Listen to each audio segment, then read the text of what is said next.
Hello, this is Whistleblowing of Action 10 News. 3 days ago, we interviewed a local veterinarian about the possible outbreak of a disease in our farming community. Since that time, much has been shrouded in secrecy. Why? What is it that the officials don't want us to know? Is it possible that a disease of epic proportions is brewing just outside our door, and that the very food we eat is contaminated? This and more we'd like to know. I'm standing on the farm of Bill Taylor, whose property is adjacent to the outbreak site. Mr. Taylor, I'm wondering if you could tell us what's going on. Well, Ward, this is terrible.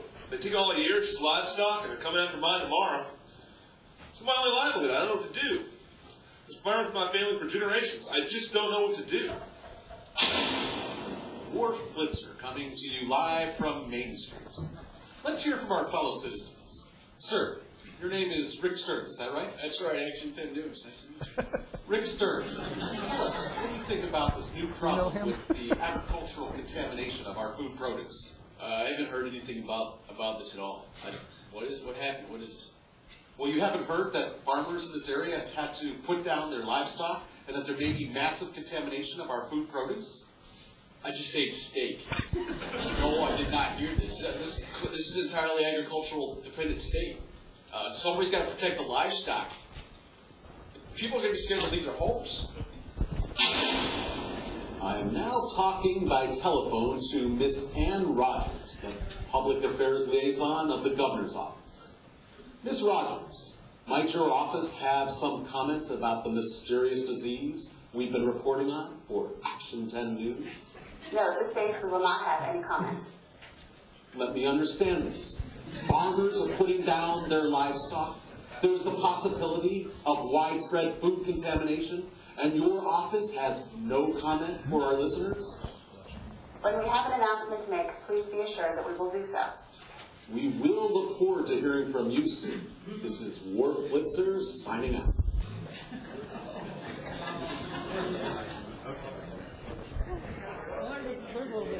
Huh? What? All right. One more.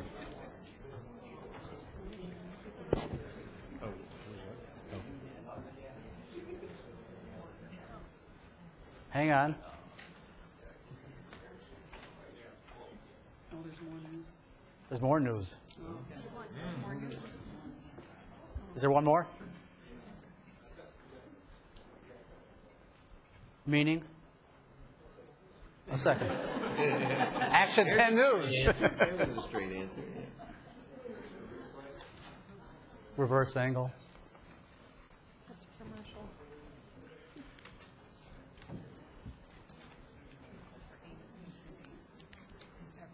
That's where commercial is. It was real TV.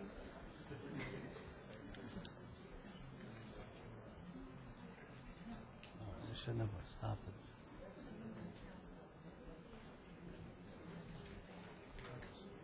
Should have just let it go.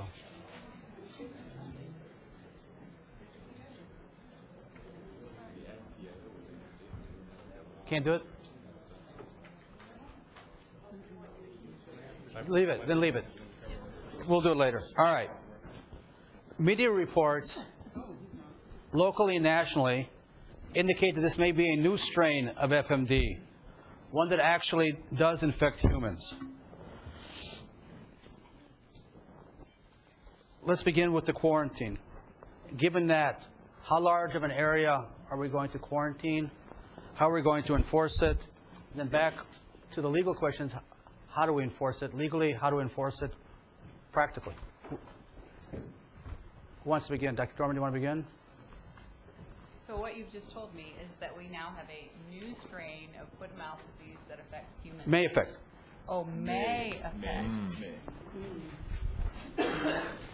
Because I'm Department of Agriculture, you know, that does not change what I do. Okay. Certainly may change, change May. the players involved. And certainly the Ohio Department of Health, CDC, you know, they certainly would have a larger involvement if this was a potential zoonotic or animal to human disease. All right. Given that, then, Mr. O'Hara from the plain dealer, how are you going to report all this? Are we talking from day one here, or From here. from here? Well, we've already had like several days worth of extraordinarily accurate and insightful reporting in the newspaper, right? We see a Pulitzer Prize on its way. And we're not TV. You know, we're talking about the day of the large daily newspaper. So, you know, from here, if they're saying that there's a strain that might be more dangerous than originally thought, I mean, by this time I'd have a team of like 8 reporters on this story, since it was basically a national, international, and local story all wrapped in one. And we would just try to determine basically the science of it at this point, and make sure that anything we put in the newspaper would be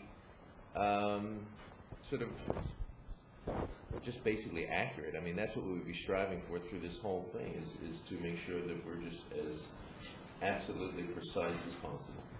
I understand there's a special report now from Action 10 News. Is that correct? Not yet. All right. Speaking of accuracy, Josh Meyer, Los Angeles Times, national reporting. Where are we? Well, my favorite part of this is when you said that it may affect humans. I was looking right at you. Yeah.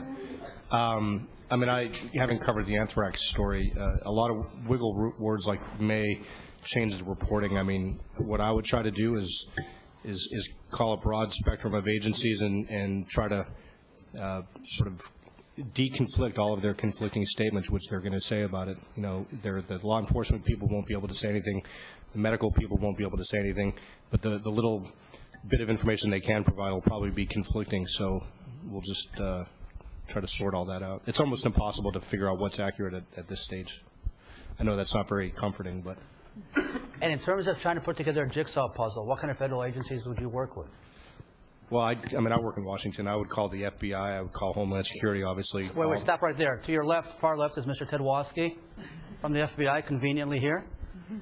So we would probably not be involved at all in this thing until it actually is connected to a law enforcement issue, although we would be working with the Fusion Center, hopefully out of the state of Ohio, of getting this potential outbreak as far as the potential impact of canvassing our people to say, is there something that is causing this from a, our concern, of course, is preventing a terrorist attack. But with the facts that we have right now, our role is, you know, it's a health issue. It's a health issue at this point. Mr. O'Hara, Mr. Meyer, there are 2 PIOs, right? I learned correctly? Ms. Wilt and Mr. Couch, how would you approach them? What kind of information would you want as you're putting together this, if you will, this reporting jigsaw puzzle? Well, as I often tell PIOs, I love PIOs. I do. You know, there's good ones and there's bad ones. So if I'm we have 2 great ones here. Okay, because really good ones understand that if you have a complex scientific story that and you're dealing with the newspaper as opposed to, say, TV or a blogger or some lunatic, that the PIO is probably going to get you in touch with the person who actually has the information that you're seeking. You know, a good PIO will eventually realize that if it's complex and he or she doesn't know the answer, but they know who does, they'll put the newspaper in touch with that person. That's what I'm assuming these people will do for the plain dealer in this instance. That's because he's an editor. He might be able to get them to do that. I've never been able to get PIOs to put me in touch with the people that know more. I usually talk to the PIOs, and he's right, there are some that are very good and some that aren't, but then I immediately circumvent them and go to the people that I think are going to know the information. Ms. Wilt. I think it's going to depend. I mean, and I have to say, you know, I have to consider reporters and editors my friend, because they're the ones who can get the information that I need to get out. They have the ink. So I'm not going to pick a fight with somebody who buys ink by the barrel. I consider them my partner. I consider them my partner in getting this information out. At this point, you know, I think it depends on whether we're in crisis mode or, you know, emergency response mode, or if we're in day-to-day operations mode. If we're in day-to-day operations mode and one of these men wants to talk to Dr. Dorman about foot and mouth disease, you know, that is typically not a problem. But when we're in emergency response mode, then they have many responsibilities, and their primary job is to respond to that incident. My primary job is to work with reporters. So a lot of times I know, you know, Mr. Meyer would rather talk to a technical person, but I have to make it my job to get the information to them if the technical people are too busy doing the jobs that the Department of Agriculture has hired them to do. Judge Polster, let's say the quarantine is not intrastate, but becomes an interstate question. What would be the relevant laws, and how would you respond if some kind of an action came before you as a federal district court judge? Well, I've never had one like this, but I assume it would come up if some government authority demanded that a farmer destroy a large portion of his herd, and the farmer either said, I don't want to do it, or I'll only do it if you pay for it, if you compensate me. And I guess I would have to treat it as a public taking, an eminent domain, and determine what the equities are and what the balance. And what would be the criteria, what would be the standards that you as a judge would look at? Well, it seems to me that already infected livestock is the responsibility of the farmer, all right? Obviously, those animals have to be destroyed, and there's not a public taking. Those animals got sick, they have to be destroyed. The issue would be if the government authorities say it is essential to destroy healthy livestock showing no signs of lesions, whatever, because of the fear that they are infected, and if we don't destroy them, they're going to go out and graze here and there, and soon we'll have a pandemic. That's where I think the farmer might have some equities, and there might be a basis for compensation for that, for those animals. But as I said, I've never had a case like this. Mr. Andropoli, where would FEMA be in all of this once we've gone national? I think at this stage, FEMA would be moving a number of assets.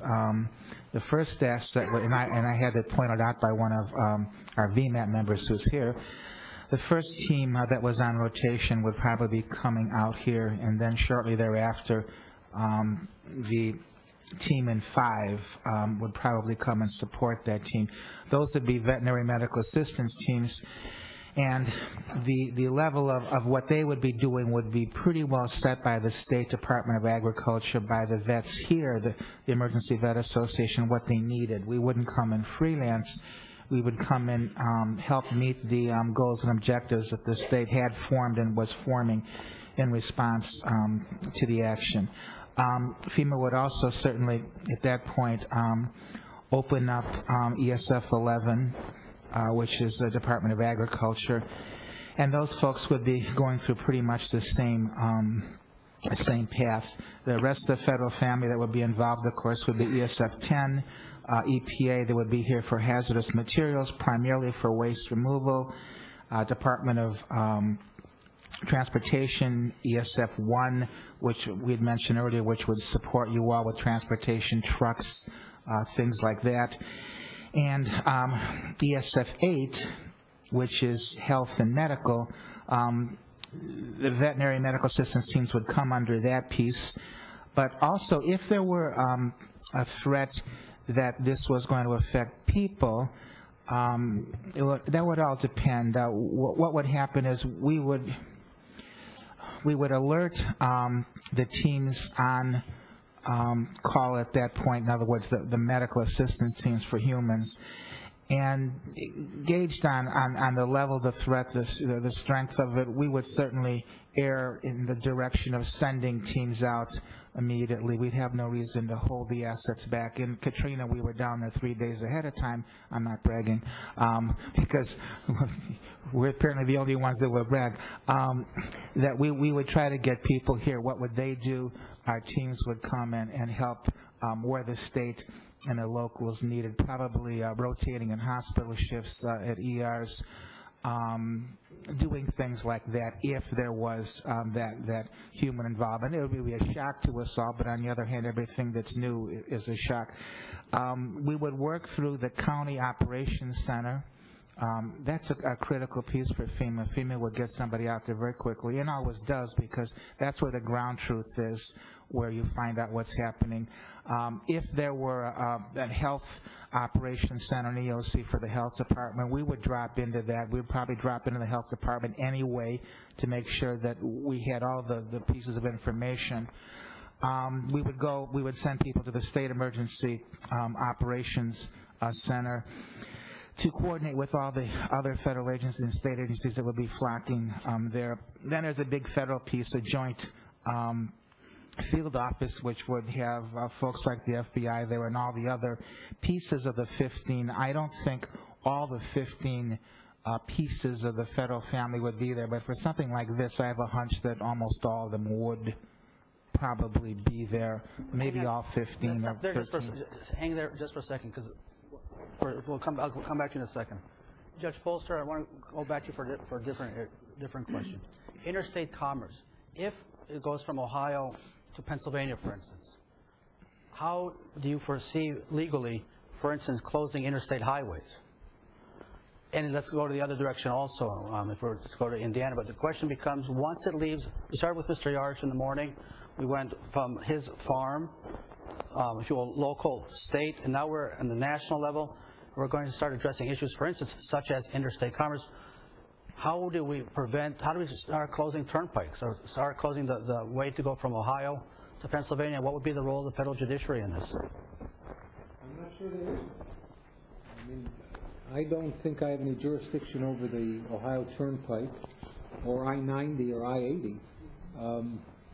I think the Ohio Turnpike Authority has it over the Turnpike, and probably the Department of Transportation does over I-90. So if the safety authorities shut down a highway and say, hey, folks in Ohio have to stay in Ohio, I think that's it. Now, if some aggrieved citizen, challenges it, I don't think you have this automatic right to travel. Above and apart from anything else, if there's a safety threat, you've got to stay where you are. And Ms. Little, what would be the take of the state of Ohio on this, in terms of the Office of the Attorney General? That would be what we would have ordered, probably through the governor's executive order, in coordination as best we could with all of the supporting agencies. Are we talking about people or animals at this point? You can be talking about either right now. We can talk about either. I don't know if animals use the turnpike. But in terms they do. No. Yeah, I mean transportation. It's transportation, but hang on. Right. But let's start with, hang on. Let's begin with people.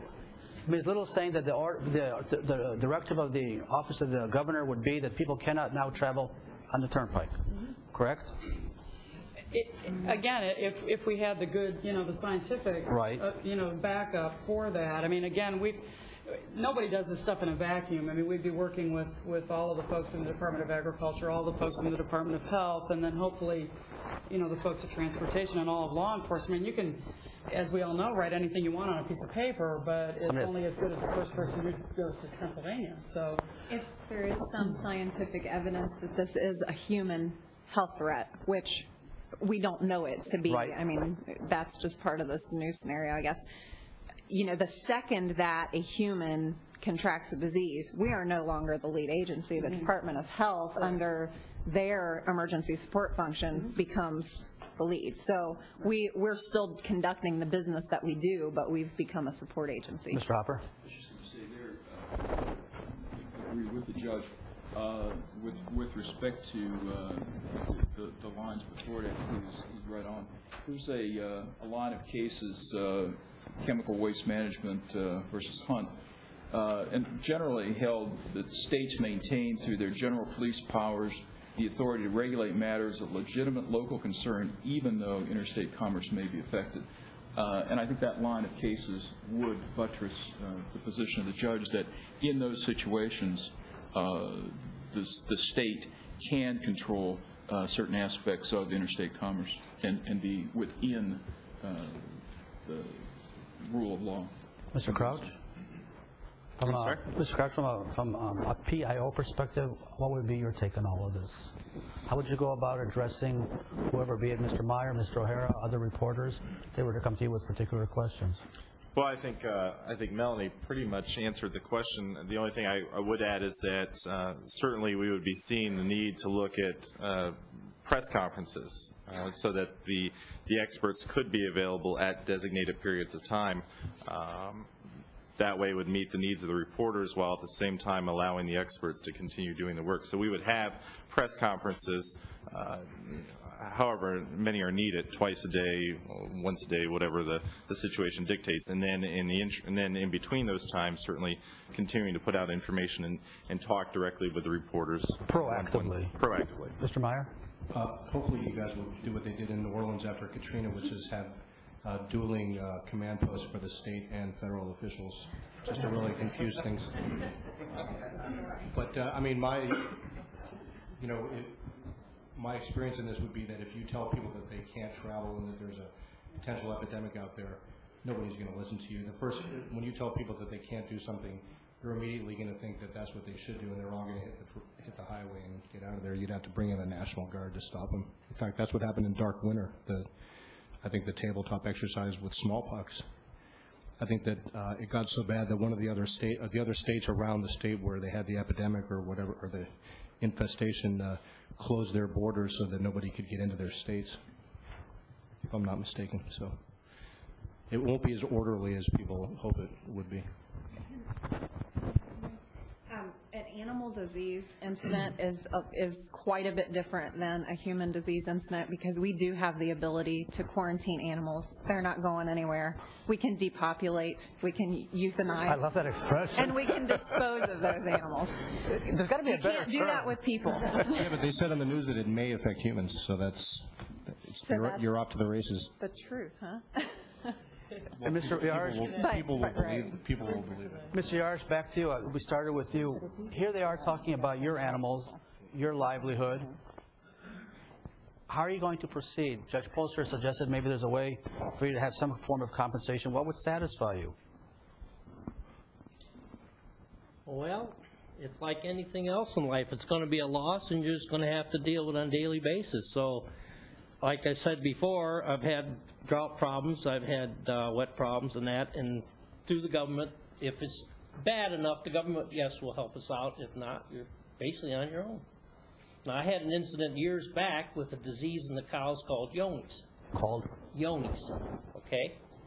And my veterinarian come in the barn, what the cows do, their intestine gets much thicker than normal, gets like leather. They can eat, but they don't gain nothing from them. They basically get sick and die. They get diarrhea and they die. So I got a hold of my veterinarian, and he said that he only heard of this disease in Brazil when he went to school. And so we went through the veterinarian. We took samples down to Reynoldsburg, Ohio, and they run all kind of tests on it. Come back and checked all the cows, and I had to get rid of most of my cows. Well, basically I had to borrow money and start all over again. It was just something that I had to do to this. So it's completely different disease, but it about wiped me out. And there is a lot of that around now, but since I was one of the pioneers way back when with it, they have found it and they're working with it, and they are slowly catching up on it where farmers can at least survive with it. And Judge Polster, we hear from Mr. Yarsh that in many ways he may be compensated, but I would say perhaps not adequately compensated. Is there some kind of a remedy in these kinds of situations where people are literally being wiped out because of a disease? I assume that some farmers have insurance, or there may be a government farm subsidy program that steps in. Going like this. Some would be if they would declare disaster and go that route, but just for any kind of to insure cows, you might as well forget it, or anything like that. Not that I know of. Right. I'm just saying if it would get to the point that a government authority would order Mr. Yaros or another farmer to destroy apparently healthy animals as a preventive, that might be a government taking of private property for a public purpose, and compensation could be ordered, as opposed to actively, sick animals who clearly have to be destroyed and there's nothing anyone can do about it. So, as I said, I've never had a case like that, but looking at the equities, that sounds to me like taking private property for a public purpose. And normally, when that's done, the government compensates the private property owner. Dr. Dorman, you want to add? Yes, USDA plays a large role in that, and unfortunately USDA is not sitting at this table today, and that is something that we do on a routine basis. I mean, that's part of my job, is to remove animals, potentially diseased animals, from flocks, and they are federally indemnified, meaning those owners are paid for those animals. I can't speak for USDA and say, oh yes, definitely USDA is going to pay for every one of your animals. I can't say that again because USDA is not sitting at this table, but I need you to understand that USDA plays a very large role in that. Mr. O'Hara, how would you go about framing this issue from the journalistic perspective? What's going to be the spin? I mean, you people don't spin. I'm sorry. You people report. Sorry. That's right. Yeah. I mean, what do you spin? What's the question? What was it? How do you phrase or frame the issue? What's the reader who buys tomorrow morning's plain dealer? Just on this latest development that the disease may affect. And what Judge Polster is telling you, that Mr. Yarch may not be adequately compensation to the farmers. Right.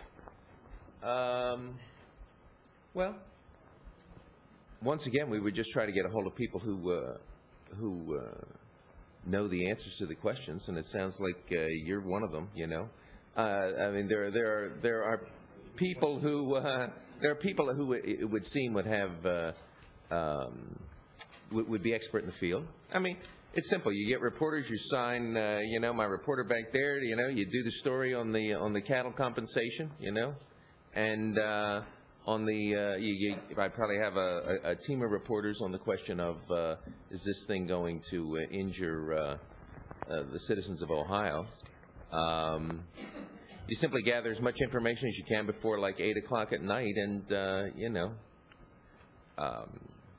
write a main story. Have the little Q&A. We'd have a Q&A box, for the people that don't like to read. Put it out front, and just do our best to make it as clear and digestible to even the simplest reader that they better start paying attention that there's something serious going on here. A lot of graphics, exactly. I've been asked to interject the following. The FBI office downtown received information that a terrorist organization was claiming credit for the FMD outbreak. The group demands U.S. troops leave Iraq and claims that until that demand is met, FMD will be introduced at different locations across the nation. So, and how do you respond, Mr. Waski? Well, it does change our role in this dramatically, as pursuant to Presidential Directive 39 of the FBI as the lead, and I want to say this is a very important word, investigative agency in a terrorism attack. We would, of course, based on the threat of other outbreaks across the country, immediately coordinate with our headquarters in Washington, D.C. through our National Joint Terrorism Task Force that has USDA on it, has all the federal agencies on it, and it would develop a national/international response to this based on the threats from Iraq and existing terrorist organizations. Find out what organization, of course, is claiming this responsibility, what is their contacts here in the United States, what is their threat throughout the country, Locally, we would immediately contact the Department of Agriculture and the state and set up begin the operation of setting up an investigative / consequence management response to this. And how quickly do you go about doing this? Oh, it would be, I mean, how quickly we start it would be immediately. We have basic infrastructure within the office to initiate a command post, but through that, the bureaucratic process of declaring this within the terrorist national response plan will go into effect, to where a joint, what John from FEMA said, the joint field office would be established, which would be the appointment of a primary federal official to coordinate the federal response to this incident, not just the investigative interest. The FBI would set up a joint operations center to handle just the investigative component of this. And we would ask that the participant parties come in especially into the command structure. We would ask the CDC, the Department of Agriculture, state and local agencies to come in and begin the process of establishing a command and control structure from a joint operations center of not excluding any agency, but getting the command structures together and sending people forward to the counties and begin the process of arranging exactly how this happened, where it happened from the investigative side of the house. From a public information standpoint, our goal would be to become extremely proactive as far as what to educate the public, not necessarily the investigative component of what terrorist attack, what perception, until we could see that benefit of the most important part here is to tell the public what to do and how to prevent further outbreaks and ask them for their cooperation per se through the media and through combining the investigative / response capabilities because they are tangential, but sometimes they have competing interests. Our whole goal is, number one, protect life and property, life first, and then conduct the investigation after that, but not lose the investigative tool from it. And would you also work closely with Dr. Dorman and trying to better understand, if you will, the scientific perspective of all this? Absolutely. You know, I'm a midget against giants here as far as the science and we don't have it. It is critical, and that's where that joint operations center does come into of getting the people with that expertise in-house to be able to make the right decisions, and how those decisions impact all the other components to make sure but most importantly is getting us in a unified voice to where we avoid those competing Mr. Meyer, interests out. Mr. Watsky here is assuring you that there won't be this. Well, I was just asking, didn't the Joint Operations Center, wasn't that the thing that just started last month? Not the FBI's, but just the state one? That's the emergency, EOC, emergency operations. So that's the fusion center. That's the basic intelligence information coming in, which hopefully once it's up and running is that we would be notified that there is a medical outbreak going, and Tony Brizzolero, our weapons of mass or biological, chemical, and would get a report from them, and our whole goal is what if this is a terrorist attack, what would we be doing, and that is his role day in and day out. Dr. Dorman, from your perspective, the moment you hear that is potentially, according to the report Mr. Watsky just received from Action 10 News, how does it change your perspective on all this if it turns out to be indeed a potential terrorist attack? It really doesn't change what I do. Again, it changes the players that are involved, and we would move to what we call a unified command system, and what that means is that we would have 3 people basically 3 incident commanders in a way that we would have someone from the investigative side, the FBI, we would have someone with the Department of Agriculture, and then if we're talking about a disease that affects humans, we would also have public health, so we would have the Department of Health. And every time one of us take a step, the other 2 are right there beside them so that we are communicating each of their respective duties. Nobody abdicates any jurisdiction or any duties. We all still have our duties as assigned, but we need to work in conjunction with the other 2 players. Mr. Hopper, from a legal perspective, who's the boss? Who's the, we have 3 different agencies, FBI, Public Health, and the State of Ohio Department of Agriculture. Who, if you will, who's in charge? Who takes the lead?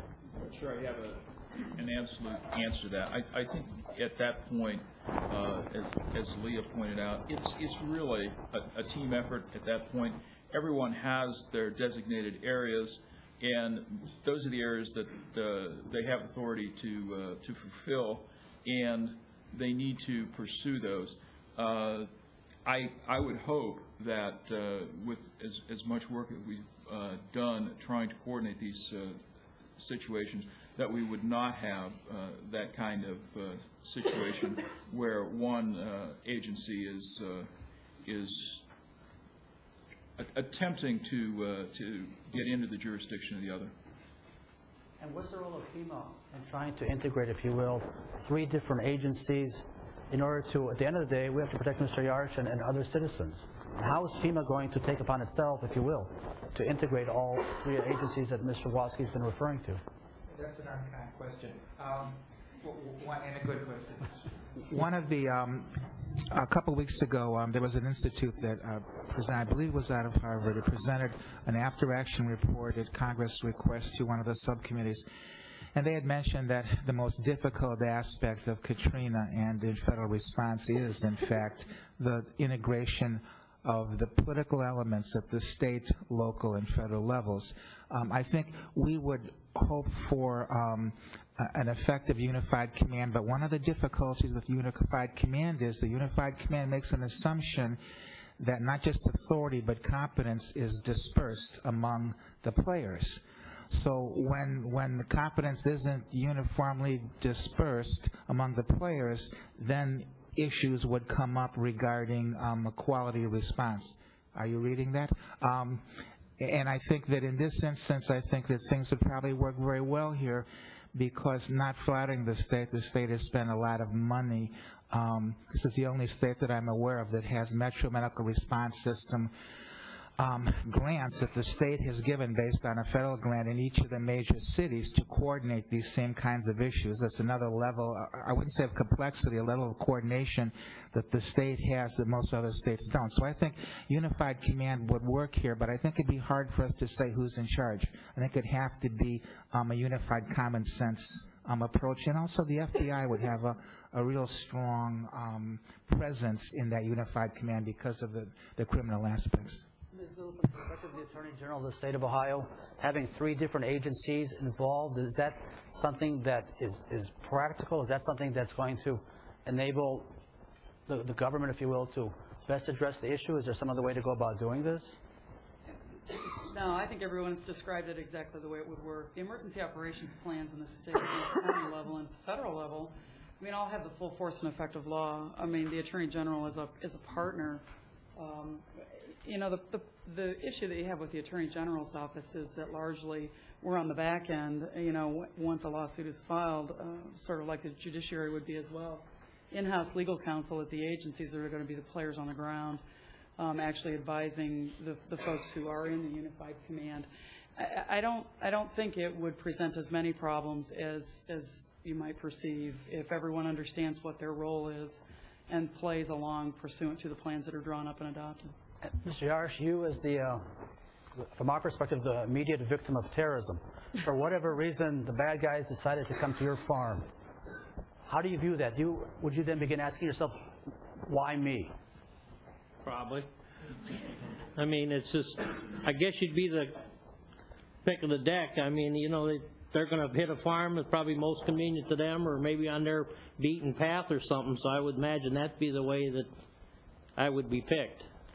You know, this whole inject sort of, to me, changes the whole different environment. I mean, this wasn't a naturally occurring thing, and I think the judge probably is, you know, his view on this is that this is a terrorist attack. It's a crime. You then have victims' rights, and the farmer is now a crime victim. We have a victim witness program, the Department of Justice, and the state has certain things do kick in now that something outside or it's not a natural event that happens. You saw it in the World Trade Center, how many billions of dollars went to New York City in recovery efforts. Once these things are declared, those type of things, it does kick in a legal process and a support process. With the threat here, it's an extortion. It's a global extortion, and of bringing it down into understanding, and it kicks in certain other issues that he would benefit from. Mr. Meyer, LA Times, how do you now view the issue, again, from a national level, the moment you know that this was evidently an act of terrorism? What are you going to be looking for? What am I going to be looking for? Well, I'd be preparing for pandemonium. Because I just think that when, like as was the case in Katrina, I was on the ground there after 2 days, all the best laid plans go out the window when you're dealing with something like that, especially when you have a population that, is probably with good reason going to be freaking out right now. But what I would be doing is, A, trying to gauge the threat to see how close to the scene I should be getting myself. Because it's really I've been in situations like that where you don't know, and you end up being in places where, if it was really that serious of a public health threat, you'd be dead and you wouldn't be able to write your story. So your editors would be really mad at you. Would your editor complain if you were dead and he didn't file? He'd want you to file first. Seriously though, I would also be trying to, the JTTFs, the Joint Terrorism Task Forces, are excellent, and they do have people from across a wide spectrum of agencies on board. They're also very good at not talking to reporters. So I would be trying to find out the answers to all the questions that the government wouldn't want me to be publicizing. For instance, whether they have any suspects, whether this is a legitimate terrorist group, the details of exactly what's going on. Conversely, it is very, very important. We've learned the lessons from Katrina of allowing or not feeding. What from a law enforcement side is when you don't feed the beast, they're going to go out and get fed somewhere else. The beast being these two reporters? That's right. I think it would be, it is, from our perspective, it would be very, very important to tell the media where our media center is, and we wouldn't, at that particular point of recognizing of a public health issue, of getting the health people in, and whether it be every 15 minutes, whether it be every hour, whether it be is keep them occupied and keep feeding them information that is necessary for public safety and public health. And if we're able to answer their questions satisfactorily, they're not going to go out and or answer their own questions in an area that raises more questions to the public. And it is very, very important at this point where you become partners with the media, as was issued earlier, in a public where pandemonium can occur. And we would set up our own anchor desk of our media, and it would not be near the jock, of getting away of the investigation and where the people in. Media needs to be your ally in this particular instance, not questioning everything you do. Ms. Wilk? Hang on, Josh, hang on. Ms. Wilk? Well, one of the things that we would be working with the reporters on, too, is, Josh mentioned that people might be freaking out at this point, but they should only be freaking out if there's a reason to be freaking out. There's a responsibility that we have to work together to make sure that if there are assurances that we can give people, that those are getting out there. So, one of the roles that we have is to make sure that anybody's fears are founded. People respond very well when they're scared. People act responsibly when their fears have been elevated. There's a model that we use in public relations that if you elevate people's fears, they will act in order to protect themselves. So sometimes if you're just in normal mode, people might, people right now aren't thinking, well, I need to protect myself from foot and mouth disease.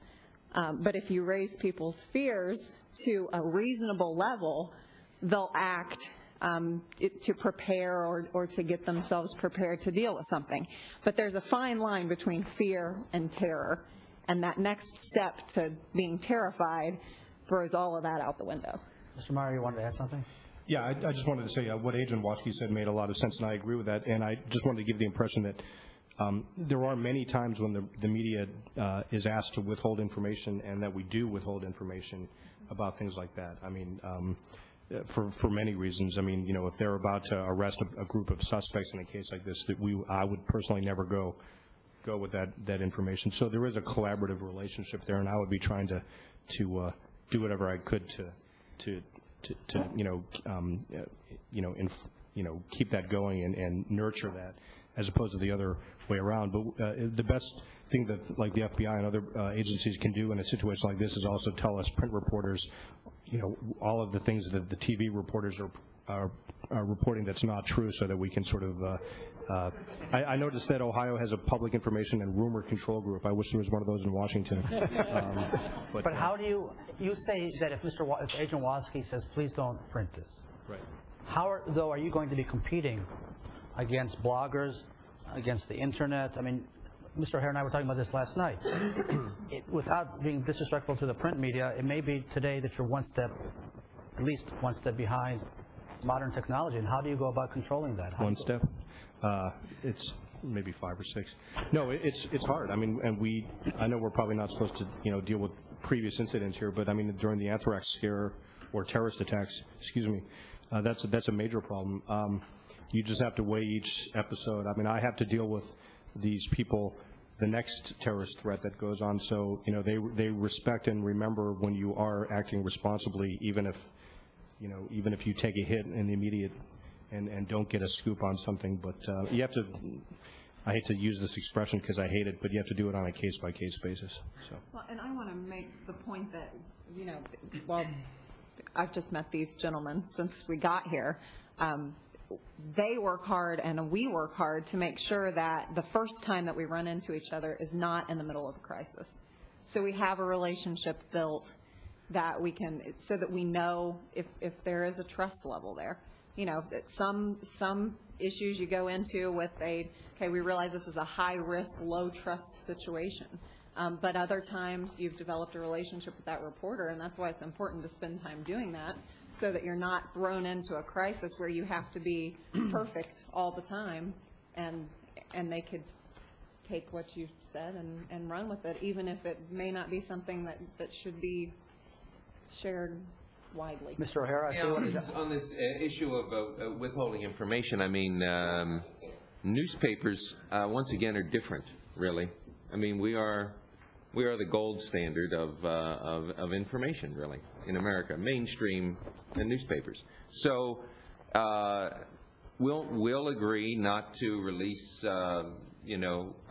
information about a kidnapped person, you know.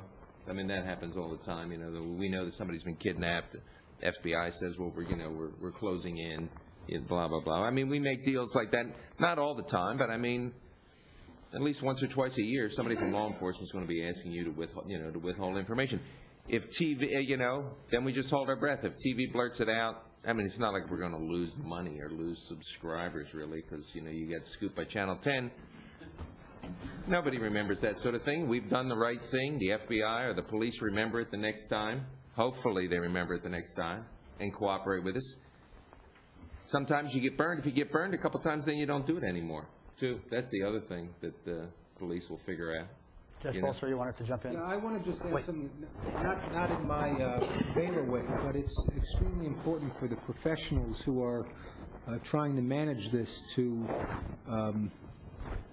timely brief the public officials who are involved, state, federal, and local, because those folks, one, have a responsibility, two, are likely to start making public comments quickly and maybe inaccurately, and may exacerbate the problem if they're not informed.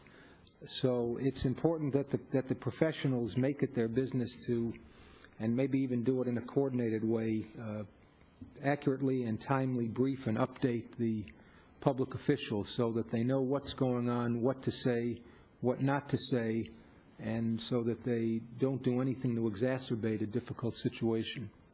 Mr. Angelillo, you had your hand up. Oh, yeah, thank you. One of the issues about the PIO is it's very helpful if a PIO is extremely proactive with the press for a lot of reasons, but one in particular. I don't think we can expect the press to do all the good things that happen out there. I think the press is more concerned with potential conflicts with health and safety issues. I think those are big star stories. But the other aspect of public morale, I don't think that's going to come out, those kind of stories, unless the PIOs push them. An example, one of the nice things that, it's a short one, that NDMS, National Disaster Medical System, did, part of FEMA, was that 185,000 patient encounters happened for Katrina. And that's just a nice thing for people to know. Oh, there's docs out there for free all over the place for us. It makes people feel good. But unless the PIO goes out there and pushes that, it's not fair to expect the press to do that when they've got wider, hard-hitting stories. So I think those kind of feel-good things that are also important have to come from the PIOs, agency people. Judge Bolster, let's say, for instance, that Mr. O'Hara were to publish something that Mr. Waski had asked him not to publish, that potentially endangered American national security. How would you see that unfolding from a legal perspective?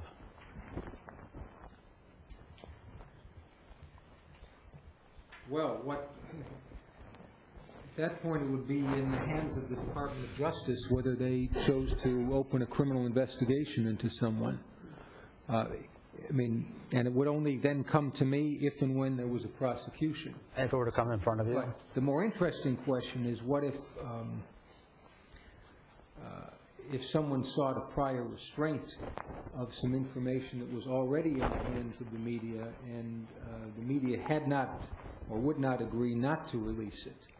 Then someone, the FBI could conceivably come before me to the Department of Justice and ask me to issue essentially a prior restraint, and it would probably have to be ex parte. We obviously wouldn't be disclosing this in public. So again, I've never had one of those, but that's how it could come about. The Department of Justice seeking to restrain Plain Dealer, the LA Times, whatever, from releasing some information. And it's very difficult to do that. I mean, it's very difficult to get a prior restraint in our system. But what would be your criteria?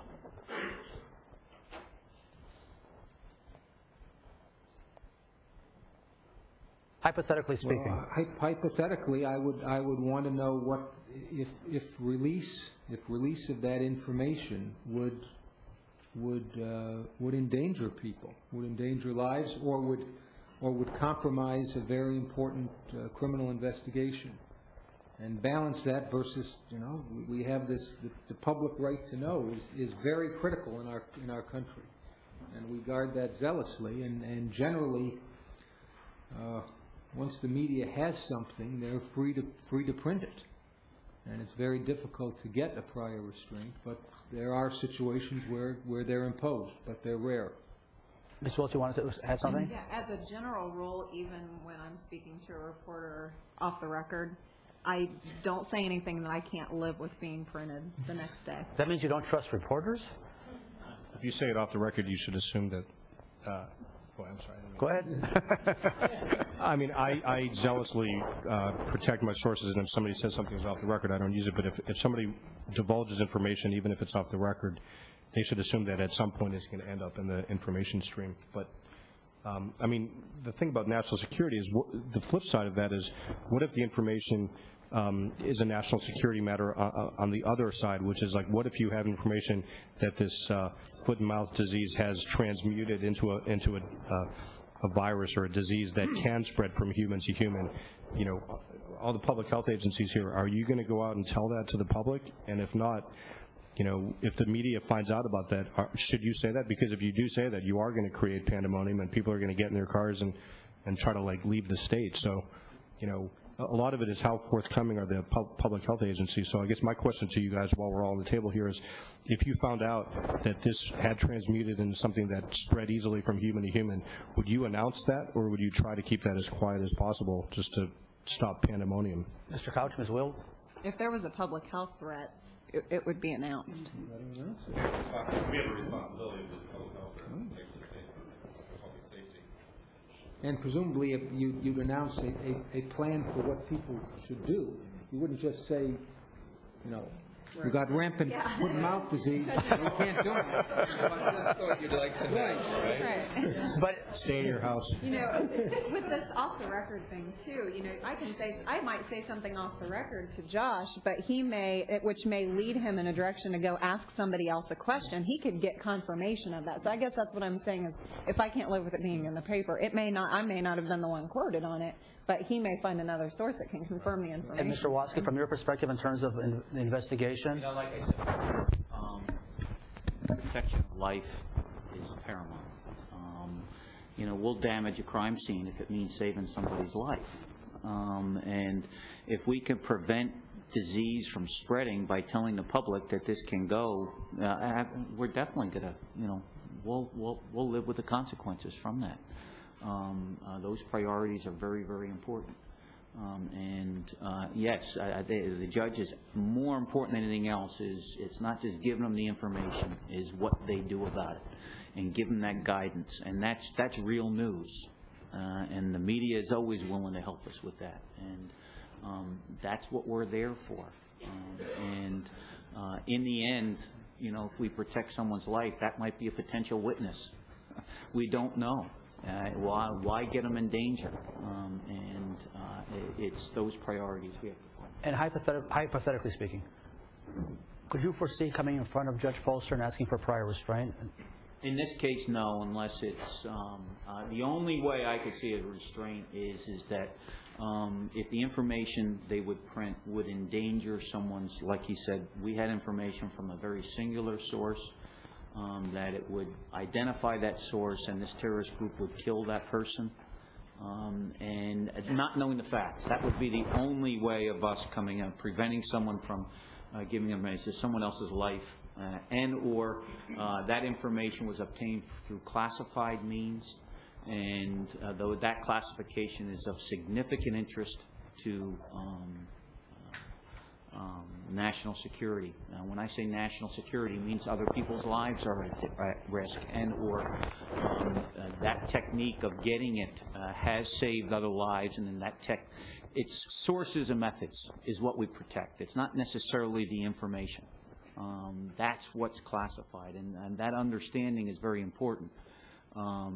Protecting sources of information protects how we get the information is what's secret, not necessarily the information. We can sanitize the information in a general fashion to get it out to the public, as long as we can be assured that how we get it, because that might save someone else's life tomorrow, and getting the information of Osama bin Laden. Someone divulged that he was using a certain type of telephone. Classified information, sources and methods, not that we were able to find them, but it was how that was done compromised a significant national security interest, to where now a potential terrorist attack, we can't ever capture it that way anymore because it's out there. You know, of the difficulties that's the balance of why we might go to ask for a restraining order. And or you saw in the Valerie Plame case of classified information, of the role of the media, of who gave you that information, not that the media had the information. They were stuck in the middle, not the party. It's that's where the complications come into it through this. But in this particular instance, there wouldn't be a reason not to or ask for a restraining order. Would not be. Mr. O'Hara? Just for what I mean, I've been dealing more with attorneys on sort of keeping reporters off the stand and out of jail more in the last 2 or 3 years than I had in the 27 years before that. You know, the Valerie Plame thing, but in Cleveland, we reported a large story about the former mayor who probably was getting bribes from a guy who, from a buddy of his who was just imprisoned recently, Gray, what's his name, Nate Gray. And we got a whole 100-page, did you see that, sir? We got a whole affidavit that was under seal. And long story short, we put the whole story in the newspaper, but now we're being, now there's people that are annoyed that we put it in the newspaper, and where did you get it, basically? Who gave it to you? And there's been 2 instances of that in the last year where there was another psychological evaluation of some crazy cop that we got our hands on. And we just had 2 paragraphs at the end of the story, and now poor Mike Tobin is looking at ending up spending time in jail. He's not going to reveal where it came from.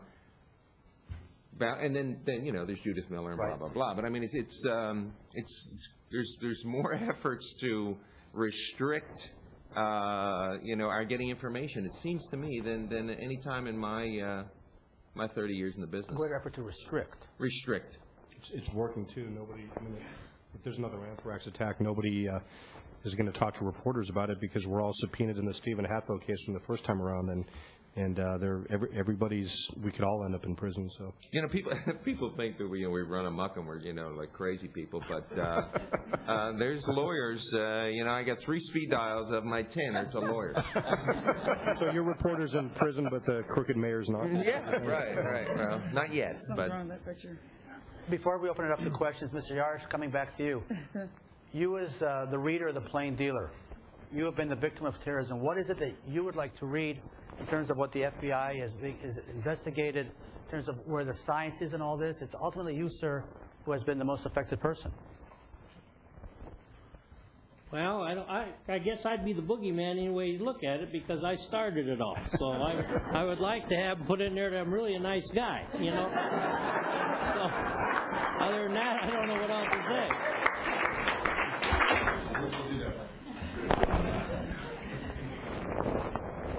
One last question. I don't know, maybe this is for you.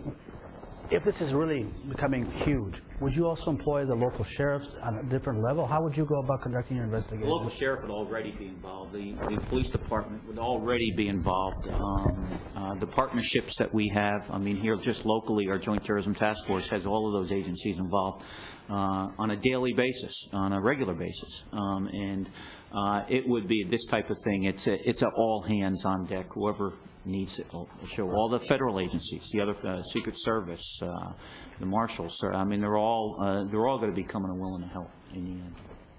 Questions? Yes, ma'am.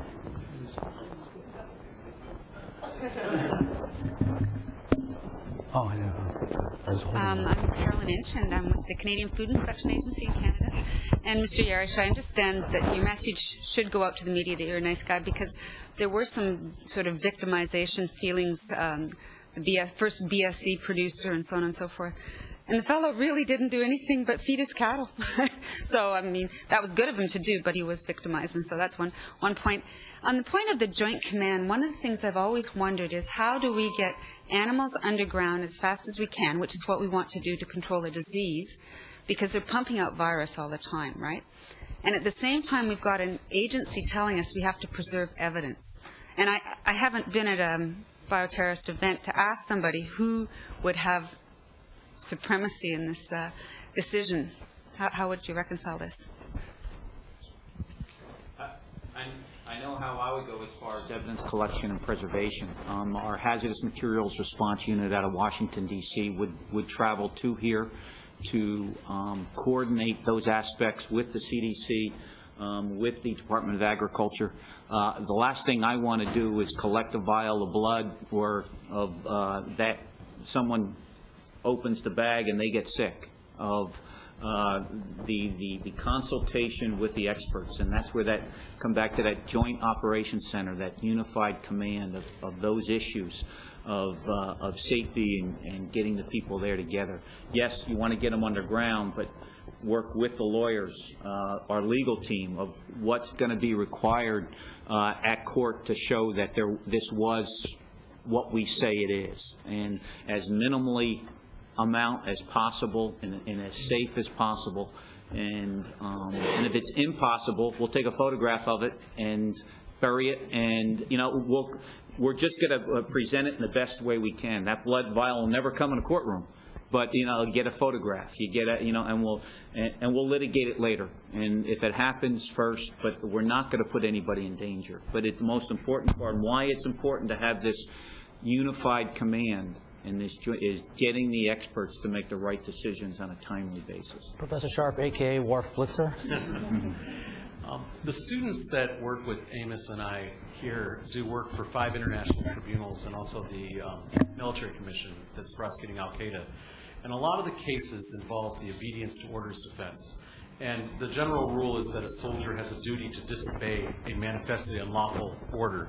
My question for anybody on the panel is, let's assume that your superior tells you not to tell the press or to lie to the press in order to avoid hysteria. And you believe, on the other hand, that it really is necessary to get the actual story out for the public good, to protect lives and safety. What do you do? And as a follow-up, if you decide to release the info, would someone in that position be protected under the federal or state Whistleblowers Act? Well, I'd like to answer the beginning of your question at least.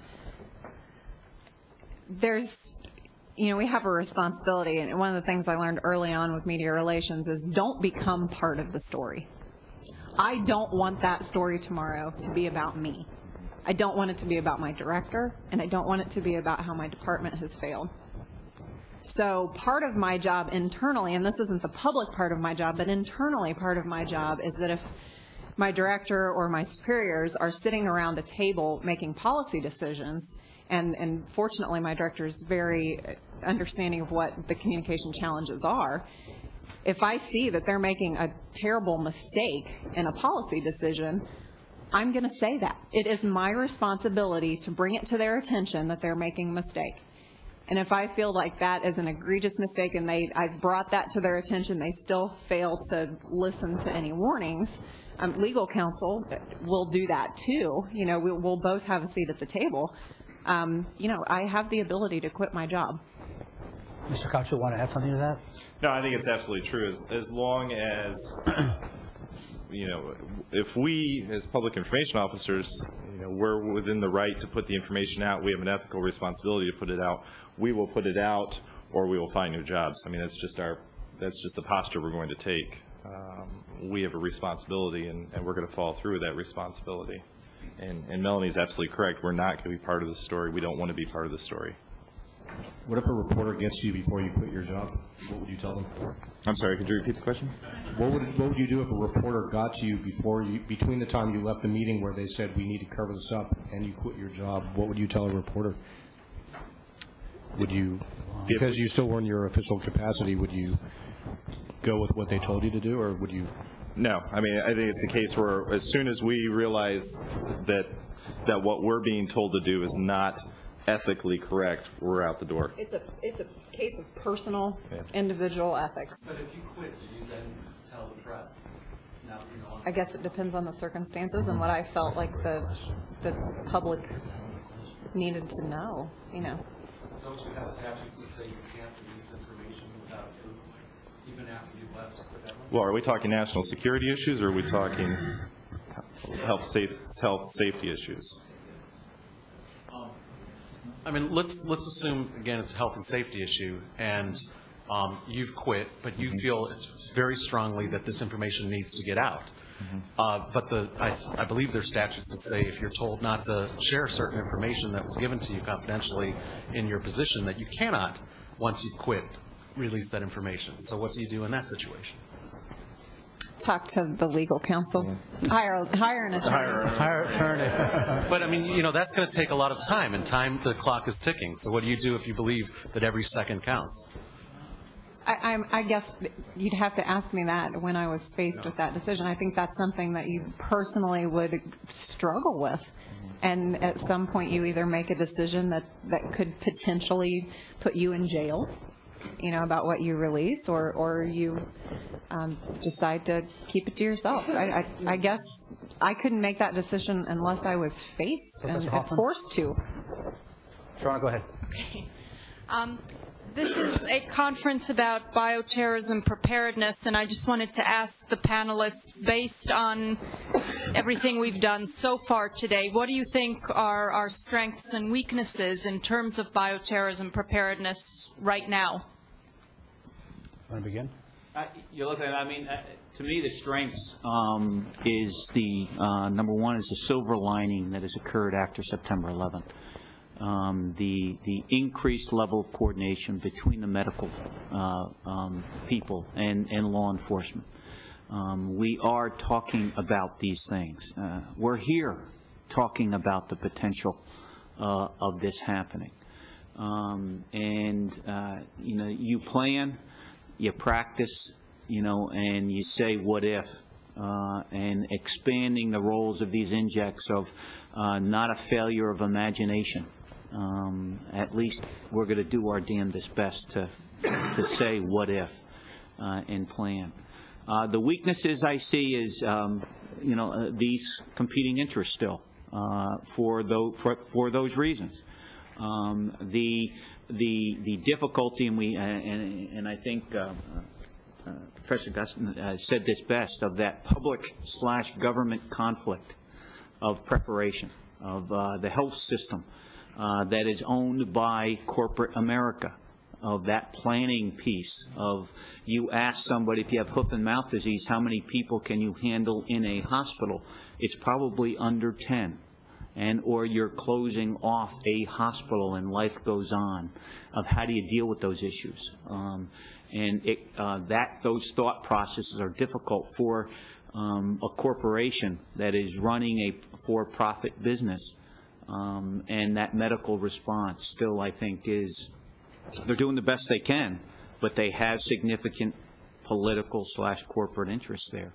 And the ability to get stuff very quickly to vaccines that have to be brought in, and you know, the cost of explaining to the American public that there will be loss of life until it gets here in a biomedical, or chemical, of that instantaneous, the world of instantaneous response still is very, very much present, and it's going to take some time. So that understanding. Does somebody else want to add to? I would like to add one thing. I think also there's one of the weaknesses is an apathy or an ignorance on, I shouldn't say an ignorance, but a choice or decision being made to ignore what's being told to somebody. And I say that from the example that, for example, with tornadoes and severe weather, how many times do we tell people, if you see the lightning, it's time to come off the ball field, yet they're still standing out there when the thunder's coming and the lightning's coming and they're holding an aluminum bat in their hands playing softball for that one last inning.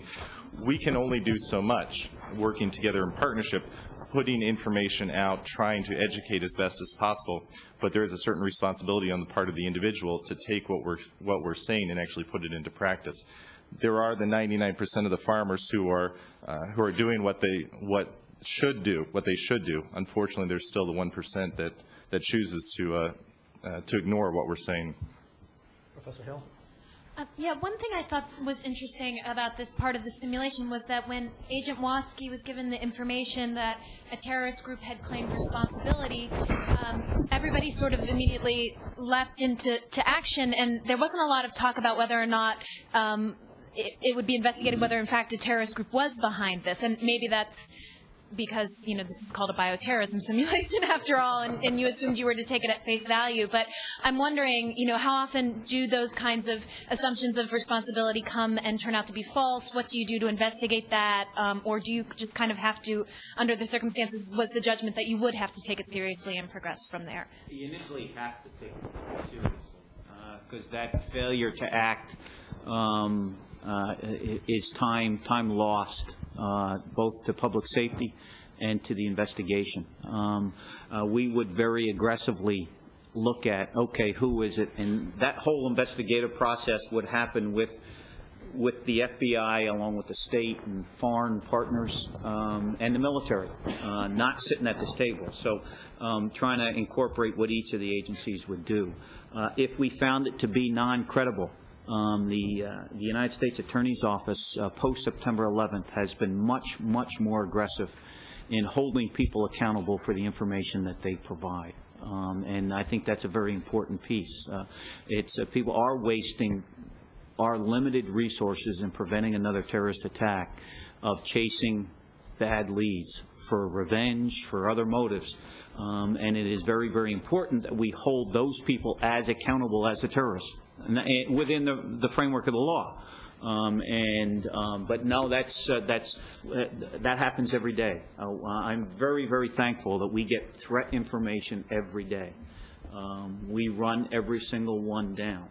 And when we find someone who purposely calls to mislead us, to use law enforcement for revenge in a divorce proceeding, saying this Arab American is a terrorist, we seek charges against that person. Much more aggressive than we would prior to September 11th. Mr. Meyer? Well, I think Agent Washi just mentioned the military. I think that's one thing that we haven't discussed here. Dr. Gostin in his speech said that there's going to be a lot of similarities. He believes that there is a natural bioterrorism outbreak as there were after Katrina, in the sense that a lot of different federal agencies, when the rubber hits the road and they actually respond, aren't going to know how to interact. You can make as many plans as you want on paper, but until you've actually been there, it's hard to see how confusing it is. And the role of the military in a bioterrorism event, I think it's something, or whether the military should be involved or should not be involved. The National Guard, for instance, if you do get like a true pandemonium situation, that's something that you could spend a couple more days having people like this talk about. But I think that the lines of authority and who's in control of a command post, and whether there's interoperability between the agencies. I mean, in New Orleans, after Hurricane Katrina, the police, the fire, and all the other, and the state National Guard, none of them could communicate with each other because all their radios were on different frequencies. So there's a lot of issues in terms of how the different agencies interact with each other that I still think need a lot of work. This conference is a good start, though, but Somebody else want to add something? Real quick, that's a good point. A lot of this would work here because the state seems to be together and has a track record of that, but that's the good side. The other side is that traditionally local public health, which may not be that much in play in this particular incident, but would be in a lot of other types of incidents, still shrunk down uniformly across the country in most instances. Public health seemed to have reached its zenith after the turn of the century, when we had smallpox and all these other things happening. We probably had more people per population than they do now. So that's still an empty spot in our system here. There is new federal money that trickles down from CDC and from Health Resources Service to the local public health people. But to really truly have a proactive system, the locals have to be a little stronger and a little bit more well-funded, so to speak. Yes, ma'am. Well, one thing that I've seen as a theme, especially throughout the keynote address, is a problem that we address things in this nation as being reactive more than proactive. And I think some of the reason for that is pretty obvious, that the political system doesn't necessarily award politicians for things that don't happen. They reward them for fixing things that do. So what I'm curious, and Mr. Yarch, hopefully you can shed some light on this as well as the other panel members, what is being done to educate our farmers on the potential of this happening? You're the front line to our food supply. We're hearing lots of news reports all the time about studies that are showing that it's not adequate right now. Clearly you have some type of market incentive because of the loss, because you're not insured properly, or because there's a lack of reimbursement for you for those types of losses. But other than that, what incentive are we providing for our farmers to protect themselves from this type of event? Personally, I know of none. I mean, there's, something pops up, like I read that article in the magazine, that one paper, like I said, that kind of made me wonder if I had the problem at my place. But as far as anything really up front yet, I haven't heard of nothing. Dr. Robert, is this something that has been given some consideration, if you will, the education of the farmer in the state of Ohio with respect to incidents such as this? Well, yeah, I mean, part of my job is educating farmers. There are organizations that, for example, the Ohio Beef Council or the Ohio Beef Association, the Ohio Poultry Association, they are very proactive in helping to educate their producer members about steps that they can take to protect themselves, biosecurity measures that they can take, practical steps that they can implement on their farms to improve their biosecurity. What they would do, what they would need to do in order to exercise cooperation with agencies that might investigate something like this. When we did a functional exercise on foot and mouth disease a year and a half ago, and we simulated an exercise where we had a foot and mouth disease incursion, and those organizations were involved in that functional exercise. So they took that information and provided it to their members. We have a very active agricultural trade press in this country and in the state, where we have the Buckeye Farm News, Ohio's Country Journal, the Successful Farming, I think, which is represented here today. And their articles are geared toward that particular audience. So, and my husband's a farmer. We've got stacks and stacks and stacks of magazines that are sent out mostly free because there isn't a subscription fee, because the advertising that they have in many of those magazines is specifically geared toward those producers. So while we have messages on what we do, and we have different divisions that are dealing with food safety and dairy safety and those things, there is a core group of people whose interest is to educate producers. So it's not just the Department of Agriculture or the USDA. If there are no further questions, we'll take a break. We come back at 22? 20 to 4. Thank you very much.